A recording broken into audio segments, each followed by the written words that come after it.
When you reach up and grab the world by the tail, will it always go your way?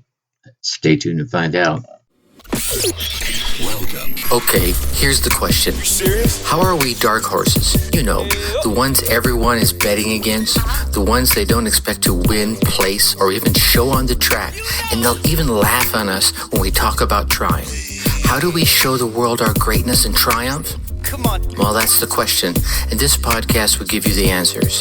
This is The Dark Horse Entrepreneur. My name is Tracy Brinkman. What is up? What is up? What the hell is up, my Dark Horse friends and family? Welcome back to your weekly dose of speech bubble learning. I'm your Dark Horse host, Tracy Brinkman, and you, well, that, my friend, is infinitely more important. You are a driven entrepreneur, or one in the making. Either way, you're here because you're ready to start, restart, kickstart, and just start leveling up with some great marketing, personal, or business tips and results to help you build that beautiful business of yours into the empire it absolutely deserves to be. I almost had a brain fart moment there, didn't I? And today, another big interview episode. As I always say, today, Mark Stancil is going to be talking about associating with like minds, reminding us why we shouldn't limit our options, why we need to find our niche, the importance of good mentor advice and listening to it, and so much more. And, will it always take more as well as that? So, plus, I'm going to let you in a little teaser on next week's interview episode. Who was a lieutenant serving our country in the United States Army as a platoon leader during Operation Iraqi Freedom, and then so much more. So, as per usual, the Dark Horse corrals are chock full of personal, business, and marketing GOLD spilling from every corner of the Dark Horse Entrepreneur HQ. So let's get to the starting gates and go. Alrighty, my Dark Horse friends and family. Today's guest is Mark Stancil. Now, Mark is the CEO of Terminus Media, which is a faith and family-friendly oriented company focused on producing graphic novels, animation, and film. Mark is also the author of Shift, Platypus versus Monkey, and the soon-to-be-released title called Ascension, all from Terminus Media. Now, I don't want to steal any of Mark's thunder, so I'm going to let Mark tell the whole story. All right, Mark, welcome to the Dark Horse Entrepreneur, man. How you doing today? I'm doing great. Thanks for having me on the show. I appreciate it. It's my pleasure to come out. I saw some of the things that you're doing, and I'm like, I gotta chat with this guy. I was almost like geeking out a little bit, but I don't want to give away the farm here. Don't want to give away too much. I want to shut up here and let you tell your story, the good, the bad, the ugly, the things that brought you to where you are today, and why you love doing what you do so much. Awesome. Well, yeah, about 20 years ago, I was someone who I'm a writer. I come from a long line of writers. I never aspired to be a writer like some people. I'm going to be a writer someday. I never particularly wanted to be a writer, but I'm just, I like to write. I think I write pretty well, but I was writing screenplays and living in Atlanta at the time. About 20 years ago, there was basically no film business in Atlanta. And I met some guys at a comic shop, and they were writers as well. And so we started meeting just to talk about the screenplays we were working on, and to talk trash about all these derivative films that are in the theaters these days. I can't believe it. How many sequels of Fast and Furious do we need anyway? I think they're on number 27. 14. Yeah, 14. Yeah, 27. Who knows? But we. And it was when that movie Fight Club came out with Brad Pitt. The first rule of Fight Club is you don't talk about Fight Club. That we called our little writers group the Right Club, because we basically throw down and say the structure of your script is confusing. It doesn't work. Or, hey, how many more times can you use an adverb, dude? Like, speak slowly, gently. Hey, cut that out. So I think our writing got better and our scripts got better, but then we had all these scripts and we didn't know what to do with them, because back then, if you didn't live in Los Angeles or New York, there was really nobody to talk to. So we had some buddies around in the comic shop and some folks we knew who were artists, and so we figured if we start turning these screenplays into comic books, at least we'll have a product that we can sell in terms of an actual book, but it's also storyboards for a film. We started making comic books, and then we started making animation to promote our comic books that promoted our screenplays. And it just kind of grew from there. Folks would see us at these, nerd conventions and say, hey, I have some public health education that we'd like to see turned into a comic book and animation. Do you think you could help us out with that? Yes, I think we could help you out with that. So then we broke, so that sort of put us doing creative services for other people. So that's how the company got started, and the makeup of Terminus Media has changed constantly. We started out with folks who were just kind of wandering into a comic book shop on a Sunday afternoon. Hey, what's going on? And we'd all sit around the table and talk. But the team the team got big, and then the team got smaller and tighter and faster and stronger. Because sometimes if you're in the ship, you realize, hey, half the people on the ship aren't really doing anything. They're not pulling an oar. They're not shoveling coal into the furnace. They're not swabbing the decks. They're just complaining about how everybody else swabs the decks and complaining about, hey, why don't I make $500,000 a year for what I'm doing? And so so sometimes you have to kick them off the ship, and sometimes you have to take your ship into dry dock and rework it and set sail on the other side of the Suez Canal or whatever. So. That's actually a great analogy right there. Yeah, it's funny. I think there's so many entrepreneurs, big businesses and small, that can probably relate to what you just said, that, we started doing good and brought these members on. All of a sudden we start looking around, and some of these folks aren't doing anything that they're not adding value, right? They may be doing something, who knows, but they're not adding value to the end product at the end of the day. And you've got to, like you said, you've got to rehome the ship. You got to really check the crew out. That's probably not the easiest thing you've ever done. Is that fair to say? Oh, it is very difficult because, early on I was like, I want to help everybody and everybody jump on the ship and we're all going to be successful together. The whole Zig Ziglar, you can have everything in the world you want if you just help enough other people get what they want. Right. And I think that's true, but when all those people are people who are tuned into, WIFM, what's in it for me, they're saying, gimme, gimme, gimme. But when you say, hey, I need this from you, like, well, I can't do that because my wife is busy. It needs me to do that, or I don't have any money to contribute to this, thing that we're doing. When the money's big, they're like, hey, where's mine? But when the business is struggling, when the business is losing money, they're all kind of like, they're like, just kind of whistling and standing over in the corner, minding their own business. Yeah. Right. No, it's got to be a symbiotic relationship, right? You gotta hold hands through the good and the bad, and I think when you can find those folks that will weather the storm with you, those are the ones you want to hold on to, and you gotta chip away at that dead wood. Absolutely. So I like to work with people that work. There it is. There it is right there. It is called work, by the way, just so everyone knows. So tell me a bit about more about Terminus Media. You kind of, I wouldn't say you glazed over it, but you shared a little bit of it right there. You said it got big and now it's not small. I mean, what's Terminus Media all about these days? Sure. Well, Terminus Media, I would say we're a comics, animation, film. We're a media company. Our bread and butter is comics and animation, but our sort of take on it is we want to be the faith and family friendly comics and animation company. There's a lot of great shows that I love, but they're not appropriate for kids. You know what I mean? So we want to be kind of, I think Disney, to some extent, used to be that. I don't know if they still are. Yes. They're going through a lot of changes there at the Walt Disney Company, which I love. And I think Bob Iger is a genius leader, a long string of great leaders in that organization, which you can see by the results that they get. but Bob Iger buying Pixar, buying Marvel, the dude he was just like killing it. So a lot of admiration for that.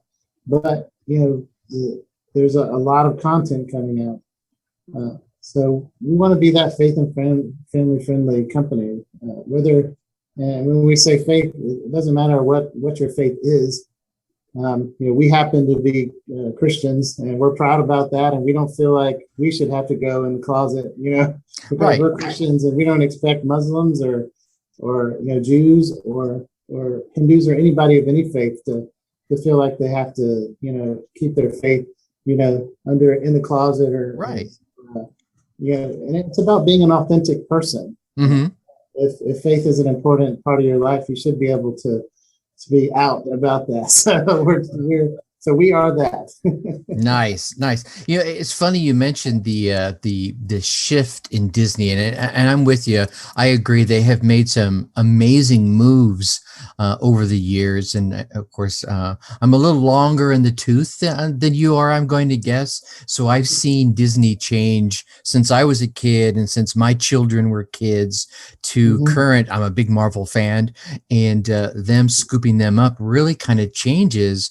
Almost 180 degrees what Disney was when I was a youth, right? I mean, when you watched Disney shows back then, there was almost zero violence, right? There was nothing questionable in there. And over time, and society has changed as well, so it's probably a reflection of that.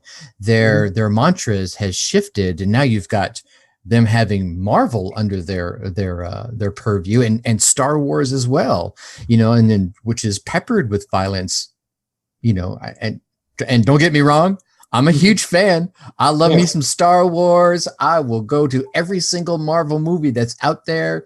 But you're right. I think over the generations, over the decades, they have made this shift from what maybe once was an edict, right? Maybe carved in stone, has since been, molded. And so picking that lane for you, I think it's probably awesome.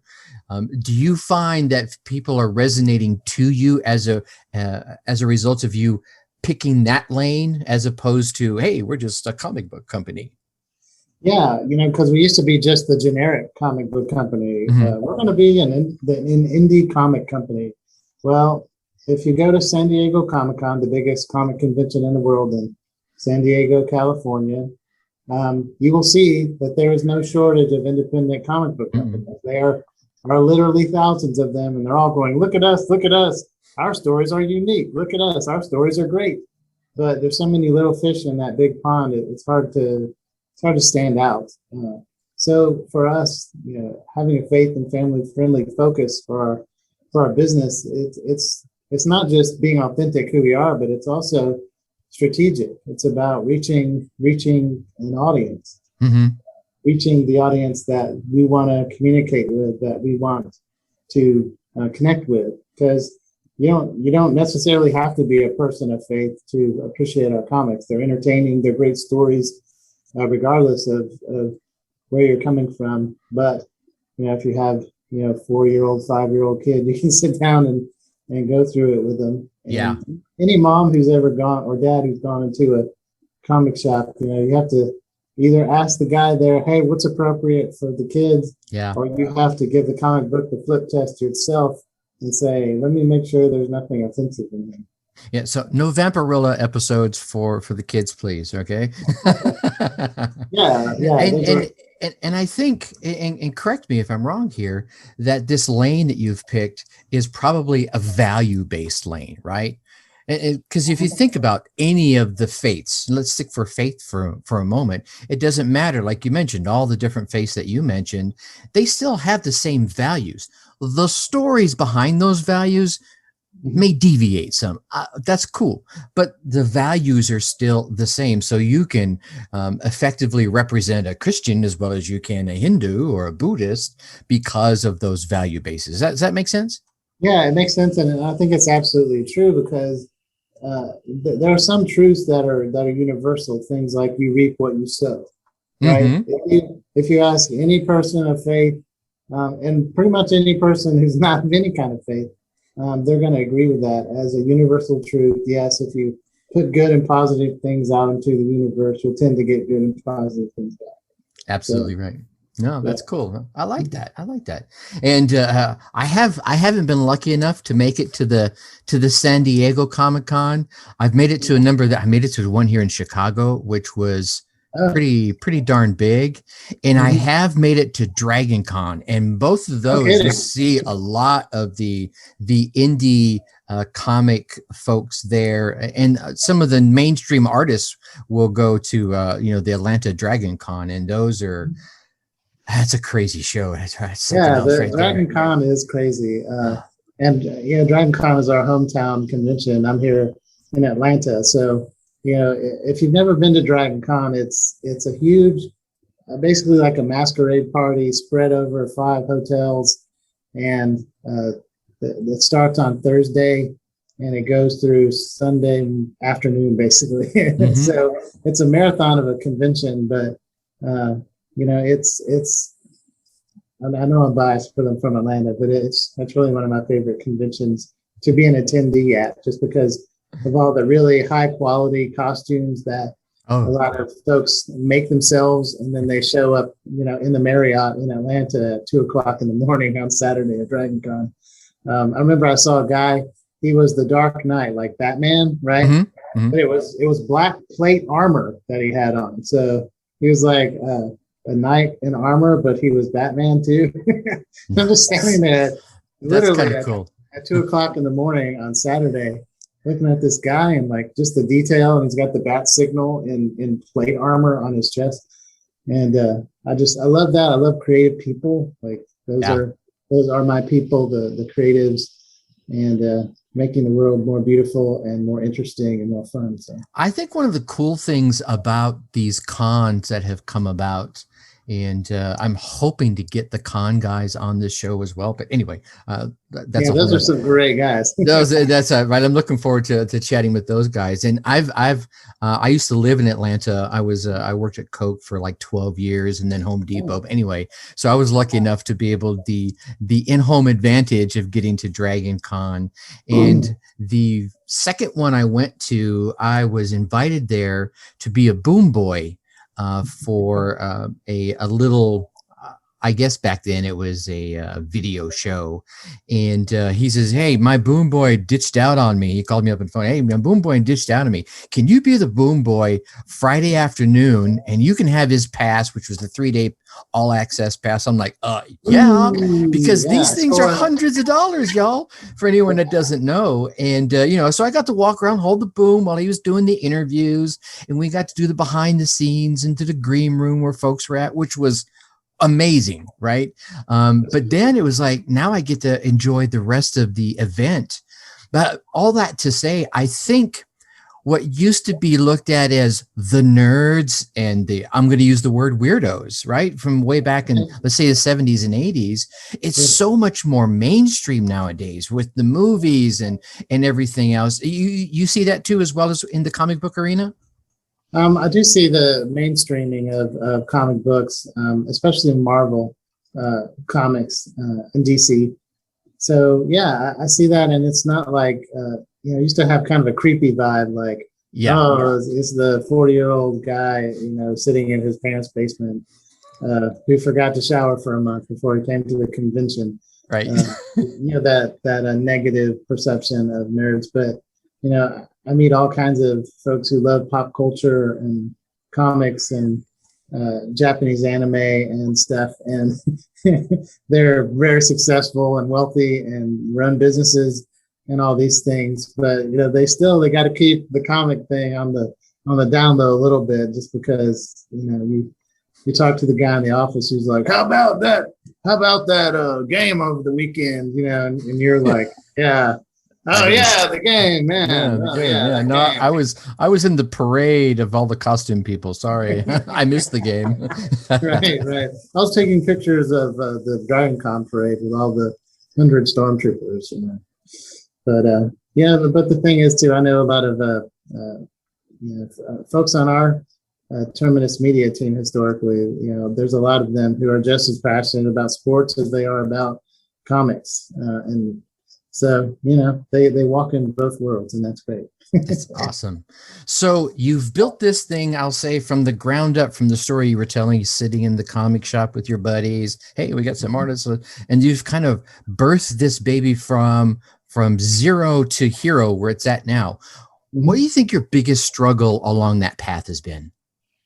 You're now listening to the Dark Horse Entrepreneur Podcast.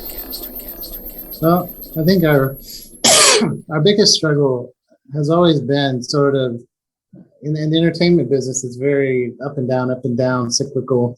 You release something and it's a success, and then you release something and it's not quite as big of a success. Mm-hmm. So it's just, cash flow is the lifeblood of a business. Mm-hmm. So if you're in a business that has a recurring model of revenue where, say, people have a subscription to your comic book that they can sign up for, and every month you send them a comic.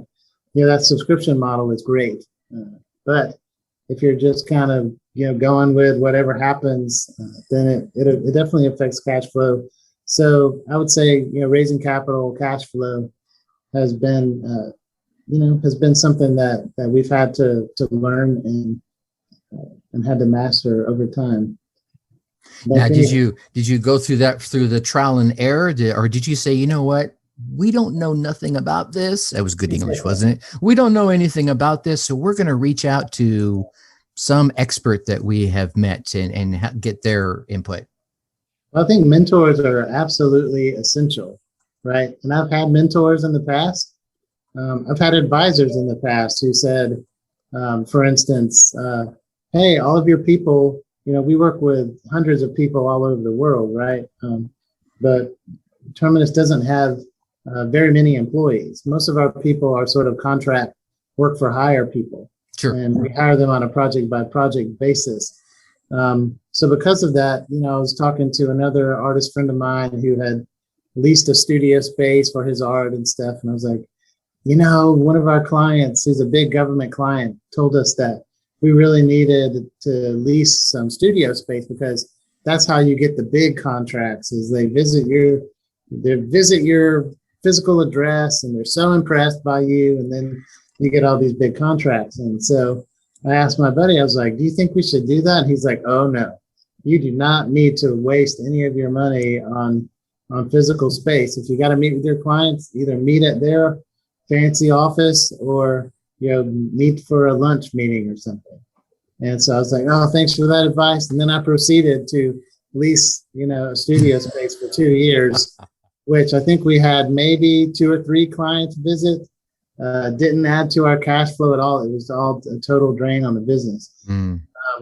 So, number one, get a mentor or an advisor who knows what they're talking about, especially legal things and tax related things, finances. You need a good accountant and you need a good attorney. You're going to be successful in business. But the other thing is listen to what they say, because we get excited. My wealthy uncle, Uncle Johnny, who I put into a comic book here and there. Don't tell him that. My rich uncle, old Johnny, he talks about what he calls Mr. Excitement, right? And when you're an entrepreneur, you tend to get excited about things. You're like, we're going to do this. And, we're like Matt Foley, the motivational speaker. I'm going to reach out, I'm going to grab the world by the tail, and I'm going to pull it down and put it in my pocket. But then he says, but I think you'll find as you go along that your Mr. Excitement idea is not going to work out as perfectly as you think it's going to. It's going to take more time than you think it's going to take. It's going to cost more money than you think it's going to cost. So not getting carried away with Mr. Excitement and spending a bunch of money on things like studio space or things like we spent like $5,000 going to the New York Comic Con, and we hired booth babes to model our characters, and we did all these interviews, and we had a great time, and we sold tons of comic books, but we didn't sell $5,000 worth of comic books or get $5,000 worth of benefit back from that. So you have to be really careful with your precious cash flow and what you decide to to spend that cash flow on, because it can make or break you. Amen to that. That's some great advice there, especially the getting mentors and then listening to them. I've made that mistake. You have the mentor and they're saying, don't do, or the opposite, do this and it will double your revenues or double your, conversions. And then you don't do it. And they're like, well, why didn't you do it? And you're like, well, X, Y, Z. And then you could say, okay, I'll listen to you this time. And you go do it. And you're like, wow, it works. Just because you don't understand it 100% doesn't mean it doesn't work. It's very true.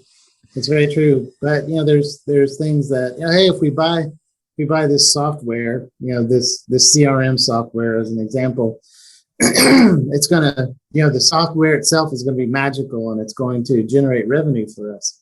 But that software is only as good as the people who are using it, the people who are leveraging it, the people who are taking action with the tool. So the tool is not going to make you money. The way that you use the tool is typically going to make you money. So don't buy software you don't need, and don't buy office space you don't need.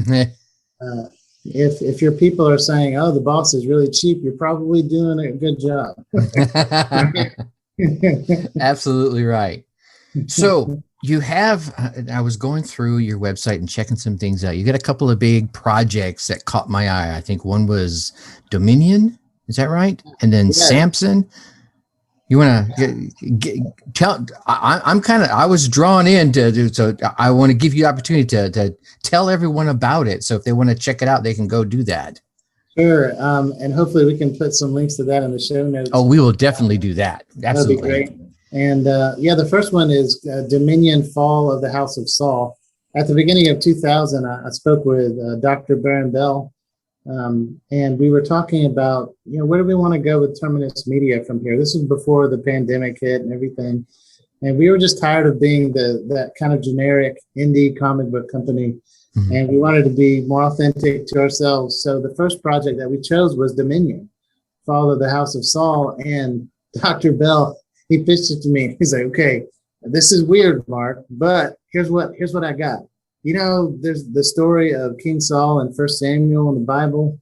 It's like King Saul, the first king of Israel. And I want to do a book about his life and his fall.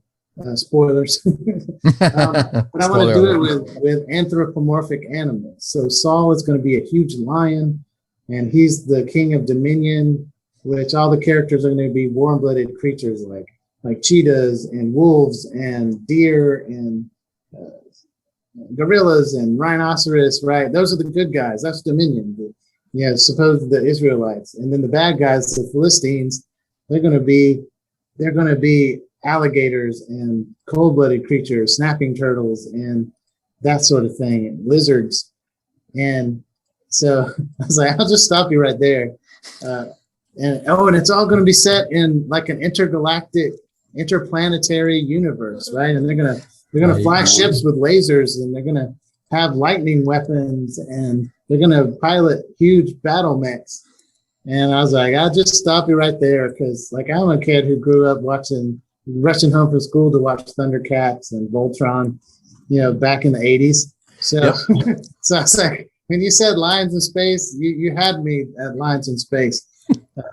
So yeah, he went away and did some concept art and stuff, but the book has just turned out really beautifully.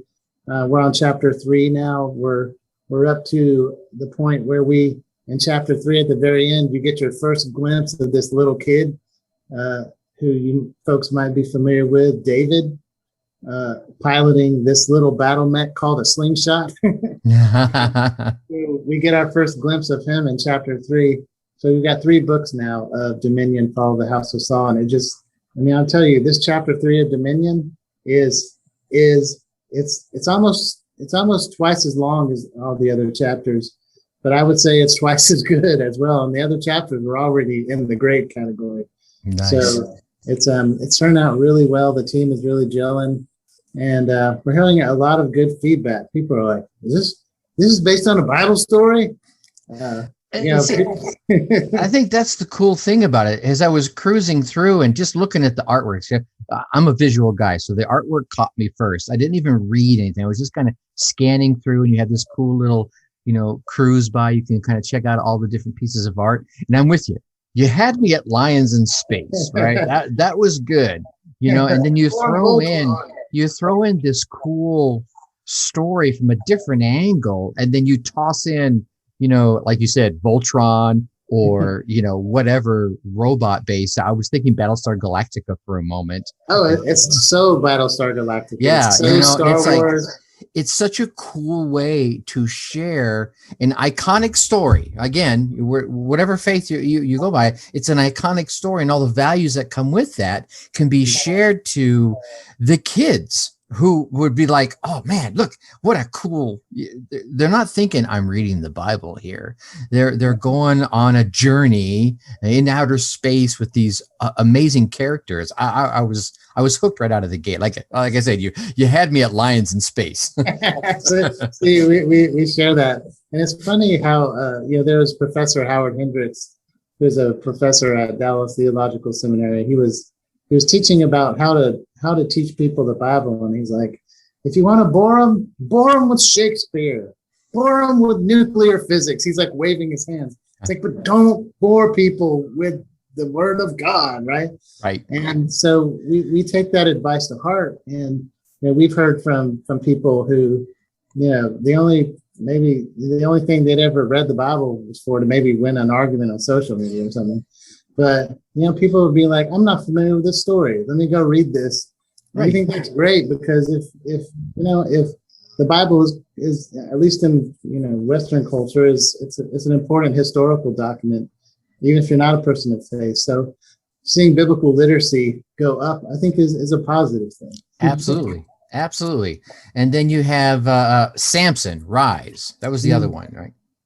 Yeah, Samson Rise is our latest book, and we worked with Matt and Daryl and our brothers in Australia, and they wanted to do sort of a gritty, almost like a old West almost telling of the story of another Bible character that happened before King Saul in the span of the Judges, and there was this guy Samson, and the way the Bible talks about him was.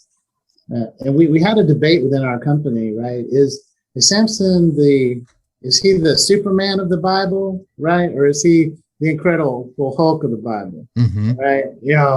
Samson smash. But I think we came to the conclusion that he was kind of like the Wolverine of the Bible, because he kills 600 people with the jawbone of a donkey, right? And the reason he used the jawbone of a donkey is because the bad guys, the Philistines, who were still the bad guys back in those days, they had outlawed them making weapons. So he made this improvised weapon, and it's just a gritty telling of the story, and it starts at the end, and with Samson being in prison and thinking, how did I get here? And just looking back over his life and thinking about how did the strongest man that's ever lived, basically, how did he end up falling prey to his weaknesses and being locked up in prison? So, yeah, it's a pretty gritty telling of the story, and I think that's a good thing. It's a book that we want to donate to prisons, and along with the Bible, get those things in there for folks. And I think there's a lot to say about Samson's biggest weakness was women. He just couldn't help himself when it came to a seductive woman. So I think that's something a lot of guys will relate to, and a lot of women could probably relate to that story. Absolutely. And I think the cool thing about the way you're telling these stories is you don't even have to know the story. Right. You don't have to be religious or whatever. And even if you are, maybe you don't know this particular story. Can't imagine how, but but you could still enjoy it.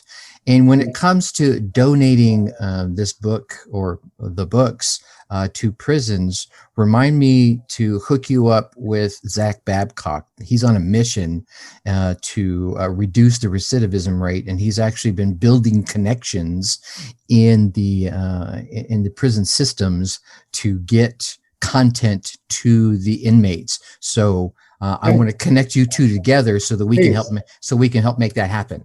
Please, Zach Babcock. I look forward to connecting. Yeah, absolutely. I'll make sure that you two get connected by tomorrow. All right. Great. Let's do that. Right. Because we've been talking about it, praying about it, because we want to put positive things out into the world. We want to help people, not in a preachy way or a we're better than you way, but in, hey, let's all help one another. And there it is. Sometimes I need help, and sometimes somebody else needs help. So that's right. It comes back to what you were saying earlier about Zig Ziglar. You help enough other people get what they want, you get what you want. It's putting it out there. And if you don't put it out there, it ain't coming back. That's all there is to it. That's right. All right. Mark, I definitely appreciate your time. I want to be mindful of it, but if any folks has resonated with them, they want to check out Terminus Media, they want to check out these books or any of the other ones you have out there, or maybe they have a project for their business. They're like, dude, maybe Mark's my guy. Where do we want to send them to? Sure. Folks can go to our website, terminusmedia.com. It's spelled TerminusMedia. And we have all of our books for sale there. You can get links to, each of our books has an animation that basically tells you a little bit about it. So you can make a good decision about what you think you would like to see. But we have the two books we talked about, Dominion, Fall of the House of Saul, and Samson Rise. But we also have this little book, Radio Free America, on our website. And it's great. It's about the United States getting nuked by the bad guys, and they use the resistance uses encrypted messages and hip hop music to coordinate itself. Oh, that's cool. So yeah, that's a great story. And then we have more of a kid centered book, Platypus versus Monkey, and this is actually a book that I wrote, and it's kind of fun. It's kind of cartoony. It's about a monkey that was shot into space by the Soviet space program. Got off course because it got hit by an asteroid. Some benevolent aliens find him and send him back to Earth, but instead of landing in the former Soviet Union, he lands in New York City and thinks it's his job to take over, New York City for the motherland. So there's lots of great and funny stuff there. So check it out on our website. It sounds like a little twist on the Planet of the Apes origins. Planet of the Monkey. I love it. All right. So we'll make sure we're going to get all those links in the show notes so people can just click over and check you out. Any final words from the man, Mark? Hey, just be authentic, do what you love, and, take care of your family and love your friends, and life's better that way. There it is. I can't even add to that. And with that, we're out. All right, there you have it, my Dark Horse friends and family. Mark Stancil dropping comic book bombs on us. Bam, whap, pow, zoom. Anyway, I had to do that. Takes me back to my old Batman days, way back in the early 70s, late 60s. Anyway, what resonated with you? Right, he has so many good tips in here, but let me tell you a couple of thoughts that hung with me today. Thought number one, associate with like minds. Now, if you remember, Mark talked about how he was a writer, always had been, right? But it was when he went to this comic shop where he met some other folks, some of which were writers. And that's when things really started to happen for him and for them. You see, as they started interacting with each other on their writing projects, what happened? Yeah, each of them got a little better at their craft. They started sharing thoughts and ideas and insights. You see, here's the thing. You don't want to go down to the bar and cry into your beer if you want to get a new job or start a new business. No, that's not where the jobs and the opportunities are. I'm just saying, right? You want to get out there and associate yourself with those that are in your industry, working on your craft, doing what you want to be doing. That, my friends, is where the true hidden gems lie. Here's another thing to remember. People pay thousands, even tens of thousands of dollars to get in the right room with the right people. That alone should tell you that there is something of value in being able to do that. Now, I'm not just saying that so that you'll go out there and pay thousands or even hundreds. You simply need to apply yourself, and you're going to find those people everywhere. Thought number 2, do not limit your options. You see, Mark and his friends were originally writing for screenplays, for movies and such. Then, again, via the comic book store, they found some artists with like passions. So they turned their screenplays into comic books, into graphic novels. Now, if you think about that, if you ever watched any documentaries about the creating of a movie, like, say, Star Wars, and they show you the early stages, the movie creators create what they call storyboards for the movies, which is basically little scenes sketched out, much like comic books. So essentially, they were still taking their screenplays and creating a storybook version of the movie that's in the screenplay. This shifted them to making animations to promote their comic books, and that thus got them into animations. So what if they would have stayed narrowly focused, right, on just the screenplays? Would they have been successful? Perhaps, maybe. But I think it was their ability to adapt and overcome, as some of our military friends will say, via the resources they had at their disposal that led to their newfound version of success.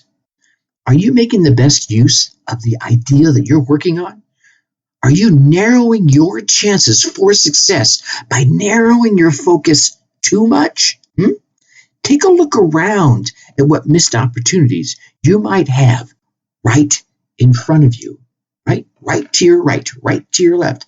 And what resources do you have right around you that you could use to take a modified version of your idea and turn it into a success so that you could eventually have your original idea become an even bigger success? And thought number 3, man, you've heard this one 100,000 times, I'm sure. Find your niche. Here's the thing. In an industry like comic books that sell 100 to 150 million comics each year, how do you stand out in a crowd? Right? He talked about, being at a Comic Con, and everyone's all like, all these indie comic books are like, hey, look at me, look at me, look at me. Well, Mark and his team decided that they were going to be a faith and family-friendly comic book source. So if you were looking for something that was both family-friendly and had faith lessons intertwined into that storyline, then they were going to be the go-to source for that comic book or for that graphic novel. Now, have you taken the time to make your niche that clear? Are you still being vague, right? And when I say still being vague, are you saying something like, I serve coaches? Okay, well, that's cool. What kind of coach? Football coach, basketball coach? Oh, you mean like a life coach? Well, still being a life coach is a bit vague, because I hate to be the bearer of bad news. That is a market of about 20,000 people in the United States alone. And those are just the ones that are really kind of raising their hand saying, hey, I'm a life coach. There's probably a bigger market of those that are kind of saying it on the DL, right, on the down low. Okay. And I get it. It's a $2 billion industry, but you're going to have to narrow down a little bit more, maybe even a lot more. Perhaps, for example, you are a life coach for men over 40 that have been divorced and or need to learn work-life balance skills. Now that narrows it down. See, here's the deal. To be a real success, you don't need 20,000 people. You need 20 people. Okay, maybe if you're being greedy, or let me rephrase that. If you're really hungry, you need 40, 50 tops. So find your niche. And one last secret about that. You are probably already in your own niche. Your own niche could be you yesterday, last year, a decade ago. I'm just saying. All right. What ideas, inspiring tips, or thoughts resonated with you? Whatever they were, take some time as soon as you can and write them down. Do not let them linger in your head. They'll leak out through your nose, through your eyeballs, through your ears, maybe even through your mouth. Put them down. Put them on paper so that when you're like, what was that idea I got the other day when I was listening to Tracy and Mark talk about comic books? Oh, you can flip to that little journal wherever you write it down at and remind yourself. Then get out there, run your race, get your results, and come let me hear about them. That's it. I'm serious. Email me, tracy@darkhorseschooling.com. Share the ideas that you came away with, how you put them into action, and what results you gain from them. Heck, I'll probably even bring you on the show so you can share your success story with the rest of the audience. Now, next week, we're going to be talking to Nate Bailey. He has this simple philosophy of life. Quote, live what you teach, unquote. There it is. And that's the whole lesson right there. That's a fire, all right? Here's the deal. Nate sees what needs to be done, and he does it. He pushes his team to the max, and he makes sure that he's always leading from the front by pushing himself one step beyond. You're going to want to listen to this one. It's a good one.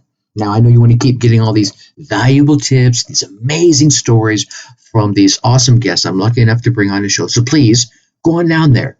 Hit that subscribe button. While you're there, drop us a 5-star rating. Yeah, that's right. It said 5-star. That's how good you think we are, right? Yeah. I can feel you nodding your head. And then write us a quick review. Give us some kind words. Say, you rock, Tracy. Say, you're stupid, Tracy. I don't care. Give me some suggestions. Ask questions. I read every single one of these reviews. They mean that much. And of course, please do not keep all this entrepreneurial GOLD all to yourself. Share this podcast with other entrepreneurs and business owners that you know will get value from it. And with that, I'm going to leave you as I always do. Think successfully and take action.